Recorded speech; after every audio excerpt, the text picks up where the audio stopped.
One, two, 1, 2. So, as a black man, I should be very much like, it should be very acceptable, very common for me to see black Jesus. And so when I don't, it's an affront. It's like, what the hell is going on? See, everywhere I look, everywhere I go, I notice. Like, I went and took my car to be serviced, and the primarily Latino employees, I noticed, had pictures of white Jesus near their desks. And I was like, man, we are not praying to the same God here, dude. They got these pictures of white Jesus and they love it. They're like, that's what Jesus looks like. Good. This is my Lord and Savior.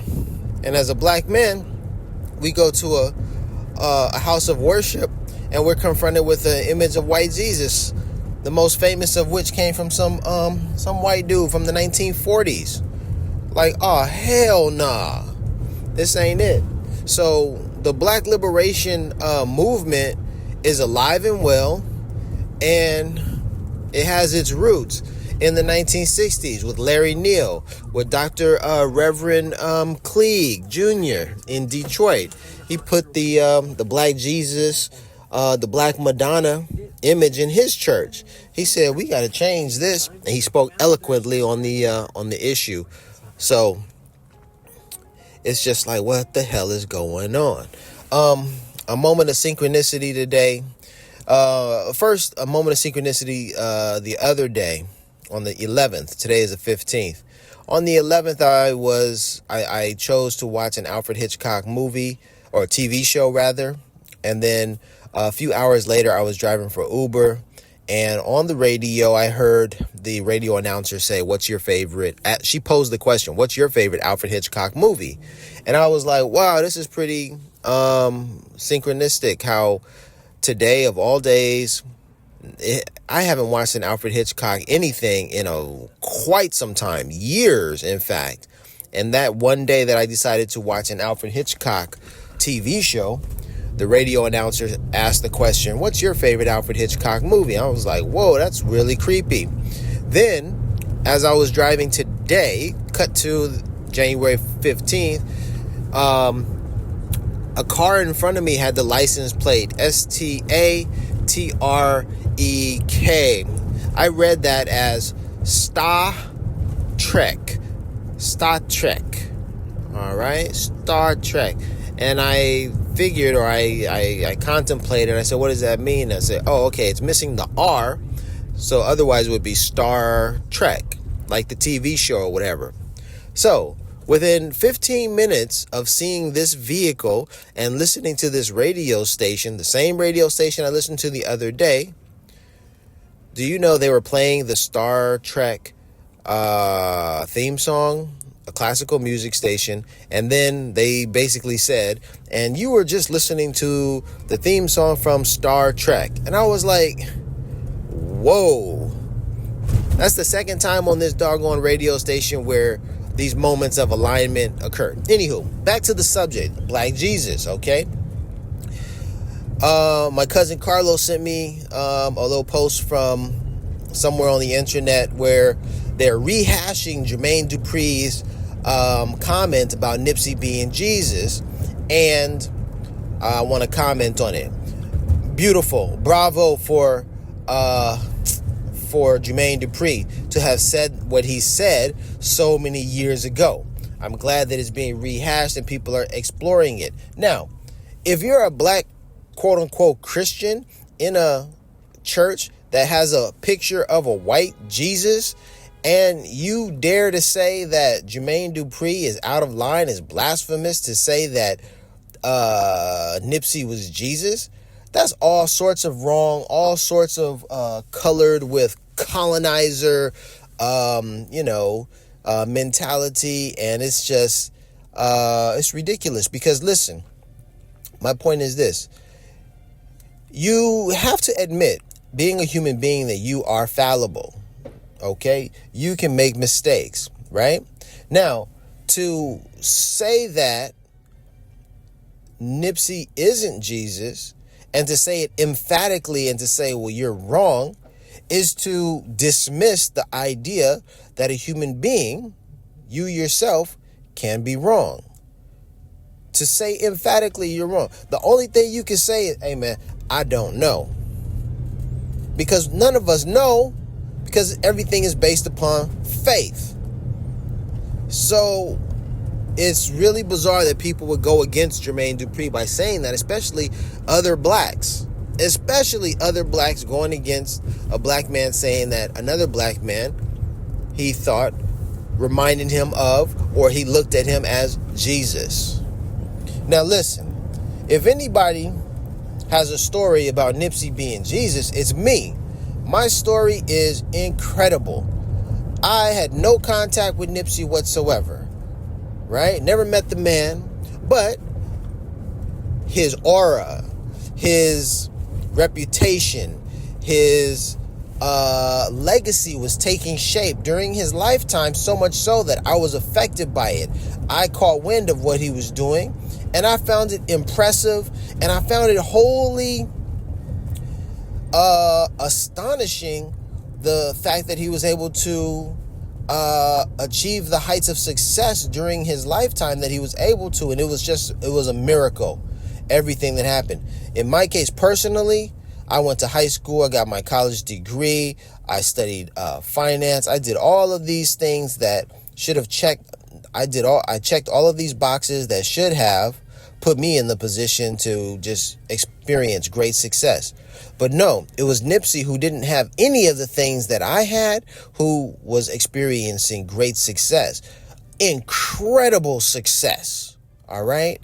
Nipsey. And what was that about? As Nipsey said, it was about the principles. It was about staying true to your passion, staying true to your goal, staying true to yourself, your community. It was, and as he described it, it sounded like he was saying it was the faith, having the faith of a mustard seed. He was reiterating biblical principles. Now, Nipsey also said, read your Bible. Those were words out of his mouth. So it wasn't like Nipsey was telling the world, I am Jesus, I am this, that, and the third, believe in me. No, he didn't do that. But what people saw him doing was basically preaching the gospel, preaching messages that were echoed, or rather his messages were echoes of the principles of Jesus, Buddha, Muhammad. The principles, they're all the same. So it's a beautiful, amazing reality to have witnessed Nipsey Hussle's full life. Now, personally, my story hits different because of the wild experiences that I had in the desert. Now, granted, there's a movie called Empire of the Sun. It was released in the 80s, 1988, 89 or so, maybe 87, 86. I don't know exactly. That movie, I recently watched it in its entirety, and I saw something that shocked me because it was a mirror representation of my experience, all right, in the desert, all right? So the story goes, in the movie, there's a young boy who witnesses the death of a woman, and she dies, and maybe not at the exact same moment, but within moments when he discovers that she has died or that she is dead, he witnesses the atomic bomb, detonation. Now, he's in China. China and Japan are very far away. So the idea that he actually saw the detonation, saw the mushroom cloud, saw the flash of light, I would argue is very, implausible, because there are hundreds of miles between Japan and China where the movie is set. And it was impossible. Like, you could see the blast from, certainly 20, 30 miles away, but hundreds of miles, that's implausible.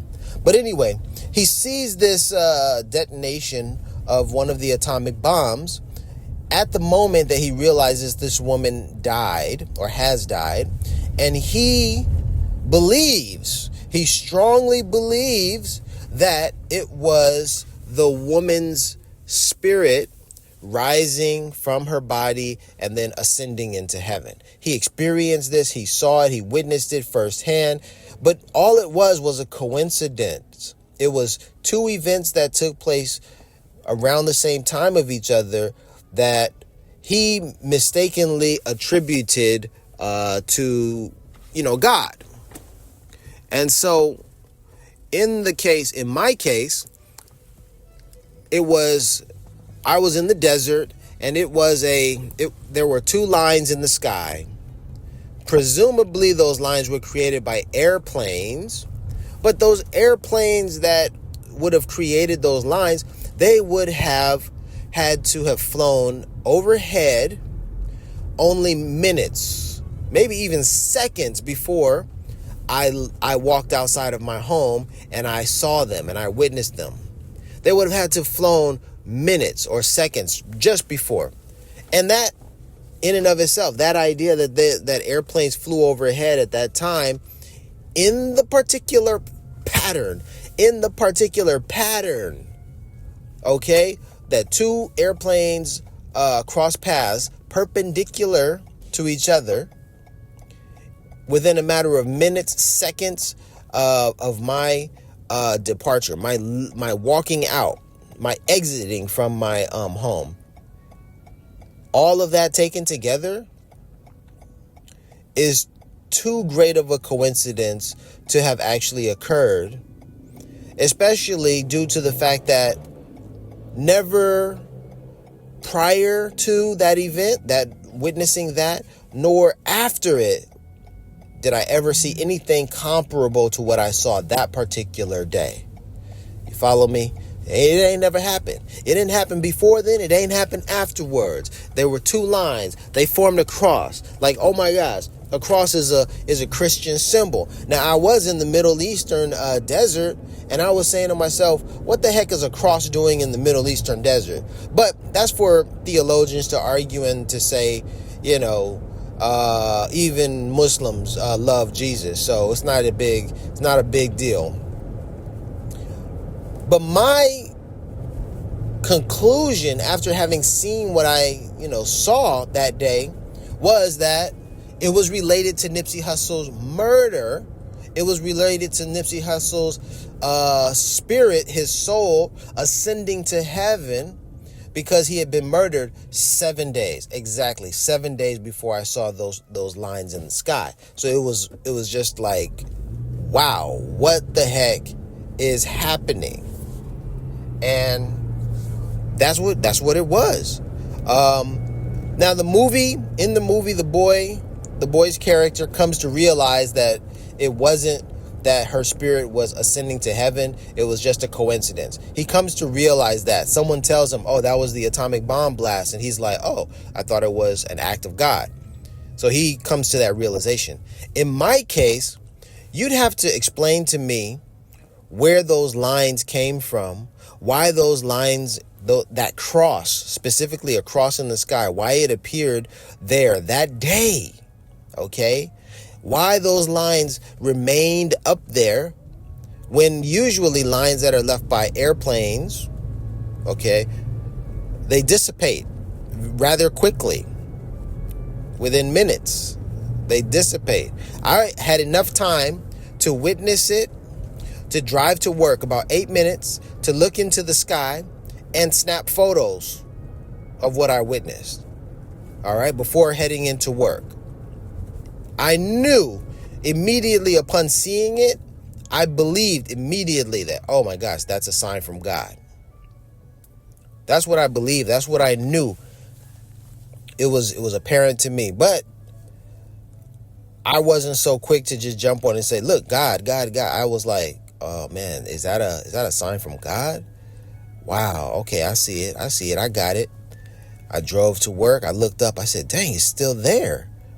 I said, man, I better take photos of it. It was a slow reckoning. It was a slow realization. It was a slow coming to grips with what I was witnessing. Like, yo, I eventually started taking photos of it to say, man, I've got to capture this. And I have the photos. Now, my contention was that you have an event like seeing a cross in the desert, where so many biblical stories have already taken place. You have the desert. You have a person who lost their life. You have the ascension to heaven of a soul, right? Publicly, everyone is focused on that individual for some reason, Jesus-like individual. But then, in my case, I had the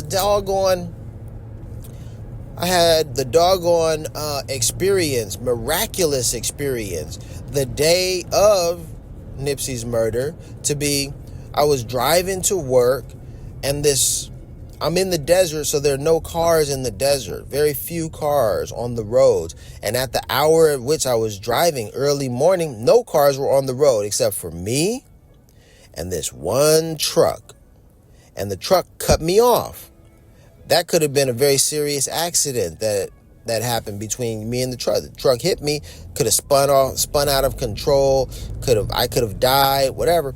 But it was this moment where this truck entered this roundabout, didn't slow down, and expected me to stop, as opposed to the truck slowing down for me. The truck's license plate had the numbers 10 and 9 on it, which is highly, in my case, that was highly coincidental in nature, very surprising, very shocking, but it's true. There it was. 109 was on the license plate. The license plate was 1090. And I thought to myself, those are my numbers. Those are my numbers. And it was the exact same day that we had learned about Nipsey. So within an hour of learning of Nipsey's demise, of learning of Nipsey's fate in the desert, I woke up, I checked my phone, I learned the news, I cried, but I had to get ready to go to work and drive and shower and everything. I walk outside my home, jump in the car, drive down the road. No cars are on the road except a truck, and that truck has my numbers, those special numbers that relate to me on it. Not only does it have those numbers on it, but the truck driver almost cuts me off, drives me off the road, forcing me to pay attention to the license, forcing me to pay attention to in that moment, forcing me to be ever mindful in that moment. So that memory stuck with me and I'll never forget it. But then the thing happened whereby there it was. We lost Nipsey. I saw 109 that day. And then 7 days thereafter, I saw the cross. Mysterious circumstances. All three of those examples, those events taken together, they made great impressions on me. It was making me say, what the heck? Why did I see 109 the day that Nipsey was murdered? Why did I see a cross in the sky when airplanes don't even fly overhead to make lines like those? Or rather, if airplanes even flew overhead, they would have had to fly overhead within minutes of each other in a particular formation. And then why did those lines stay up there for so long? So many questions, so many unanswered questions. Everything was just very miraculous, very spiritual, very universal, very, the universe was speaking. God was speaking. It was very, very, very unbelievable, events. And then the number 10-9, I had no idea that the number 10-9 had such a spiritual, universal, just a reverence to it. Connections, I was able to make and draw from these numbers alone that point to biblical references, point to spiritual significance, sacred things. For instance, I'll tell you, 109 is the number of beads on the mala necklace. And there are 109 beads. The 109th bead is the sacred is the guru bead. But it's not the most sacred number. 108 is the most sacred, and 108 is the number of the beads on the that you use to chant, to recite your mantra. 108. But then 109 is the guru bead. So that takes us all the way back thousands of years to Sanskrit, to India, to the first human beings, cuneiform, ziggurats, I think, and other types of things. So deep, so embedded in human history, this number 108, 109. You go to Ethiopia, the size of the stele is about 33 meters, which is approximately 108 feet. Why did they make a stele that tall? Because 108 was a number that they revered, a number that they saw great spiritual significance in. Even to this day, Buddhists, people who wear the mala or wear necklaces have 108 beads on them. They know the significance of that number. Then you move from India's interpretation of 108 and 109, you move to the Bible. I had no idea. It's so crazy, so convenient that there's a biblical verse, Romans 10:9, that speaks to salvation through Christ, through Jesus. And for me to have seen 10:9 on a license plate the day that I was driving to work, the day that we lost Nipsey, is highly coincidental, highly synchronistic, highly miraculous, highly incredible, extremely. But it's true. These are the things that happen. So 10:9, Romans 10:9, if you confess with your mouth that Jesus is Lord and believe in your heart that God raised him from the dead, you will be saved. Boom, for real, unbelievable. But the coincidences and the miraculous nature doesn't end there, because Jean-Michel Basquiat, who arguably has connections to voodoo. You see, spirituality is deep in whatever form it comes in. There's nothing negative, nothing wrong with voodoo or vodun. It's a matter of African spirituality, Africanness expressing itself. Let's go back to the idea that a black man should be able to look at black Jesus and proclaim him, his savior. Whereas there's a denigration, there's a dismissal of African spirituality, which is so unfair, uncool, when we're human beings and spirituality is second nature to us. It is what we are. We are spirits having a human experience, right? So Jean-Michel Basquiat is the only artist, the only painter to have his or her name uttered in a song by Nipsey Hussle. Okay? That is a statement I stand on. I've listened to many songs by Nipsey Hussle. I've never heard any other artist's name, any other painter's name. No Picasso, no Rembrandt, no Monet, Manet, Paul Gauguin, Titian, Joan Miro.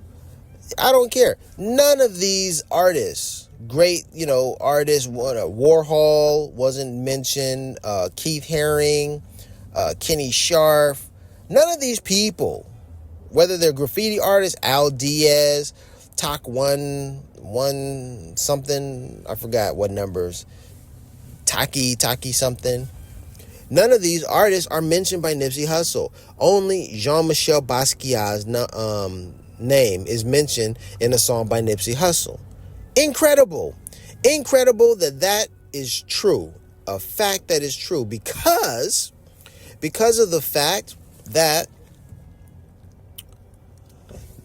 Jean-Michel Basquiat created a painting in which he wrote the number 109, which called my attention immediately. When I saw 109, I said, whoa, those are my numbers.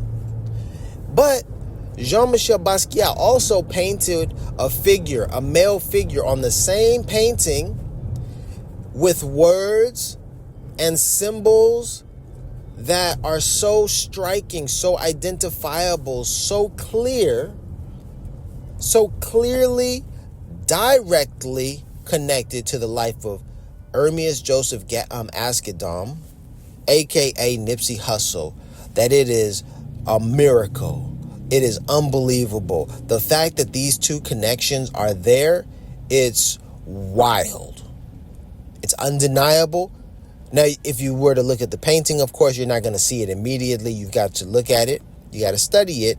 But once you study it and you see all of the connections, it's undeniable. It's like, oh my gosh. So the idea then is that the painting was created before Nipsey was even born. It was painted 3 years before Nipsey was born. I believe it was painted in the same city. I believe it was painted in Los Angeles, the same city where Nipsey was born. It was painted in Los Angeles because in Venice, California, Venice, not far from LA. Well, I don't know if it is LA or not, but it's Venice, on the beach near Santa Monica, etc. Basquiat, Jean-Michel Basquiat had a studio. And he painted many works in his studio. I believe this painting is one of them because it was created in the same year in which he lived at that studio.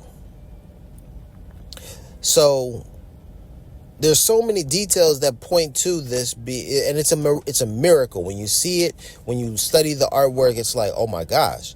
Although it doesn't look like Nipsey, all of the references are clearly to Nipsey, to his life. Or rather, it's so coincidental in nature that you can't argue that it's just a coincidence. You can't even say that. It's like that definitively that is Nipsey.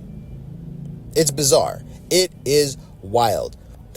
And the other thing is there's a picture that looks like the painting.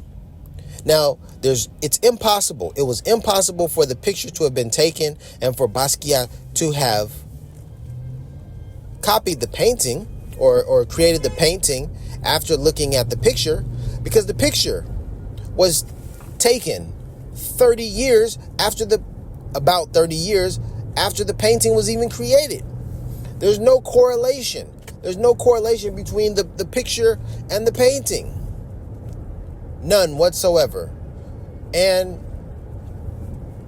there's no way for the artist to have painted the work knowing anything about Nipsey Hussle, and there's no way that Nipsey Hussle knew about the painting, the existence of the painting, when the photo was taken. There's no way possible. Well, it is possible, but it was highly unlikely. Listen, Nipsey was in Los Angeles.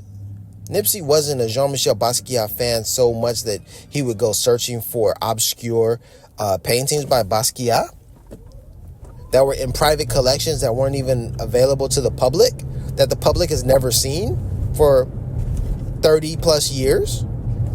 It's impossible that Nipsey saw that picture, saw the painting, and then took a picture reminiscent of it. All of that, no, that didn't happen. So, everything that I'm talking about, they are miracles. Miracles. Unbelievable events. But I arrive at the same conclusion as Jermaine Dupri. Like, Nipsey was Jesus. Not in the sense that the Bible is written about Jesus and the person that is written, or the being, the spiritual being who is written about in the Bible is Nipsey. No. What I'm saying is, human beings, we are made in God's image. We are to live our lives like Jesus. We need to aspire to live with Christ-like principles, live by Christ-like principles. We're supposed to do these things. And so we're made in God's image. Nipsey too was made in God's image, and he lived by Christ-like principles. He was following some very deep, powerful principles, which led to his success. And connections to Christ are See, the thing about the connection to Christ is this. If Christ walked the earth, Christ was a mortal, also son of man, son of God, a God body, God being, but he was also a man. If we forget the fact that he was ever a man and ascribe all of these, if we deify him and say, oh, he was this great thing, he was not human, then we deny ourselves the possibility of the return of Christ in human form. Oh, he couldn't be in human form, couldn't be like us. Christ is something greater. But I understand that the Bible was written hundreds of years. The stories about Christ were written hundreds of years before Christ's life. So as we're living today, hundreds of years from now, there could be stories written about Nipsey by people who never knew him, never met him. And then the stories can be exaggerated, embellished. And the stories could be, creativity. The author's creativity can be used to expound upon to accentuate, to decorate the life in a creative manner, so as to highlight, using literary techniques, metaphors and similes, rather than, true anecdotes. They're possibly using allegories to express, things, which is what happens in allegories and parables, which is what's done in the Bible. So it's wild. It's very deep. It's very amazing. But the events that I experienced in the desert, like the boy Christian Bale's character, the young boy in Empire of the Sun, I would like an explanation for those lines in the sky, because those were just incredible. It was incredible to witness, the timing of which just was in alignment with Nipsey Hussle's life, which made me say, oh my gosh, it's connected. It's God. Nipsey Hussle ascended to heaven. He completed his mission on earth. Oh my gosh, this is the truth. All of these things seem to be true to me. And then the last thing is, I held those details so close because I witnessed them, I experienced them, I saw them, and then I went to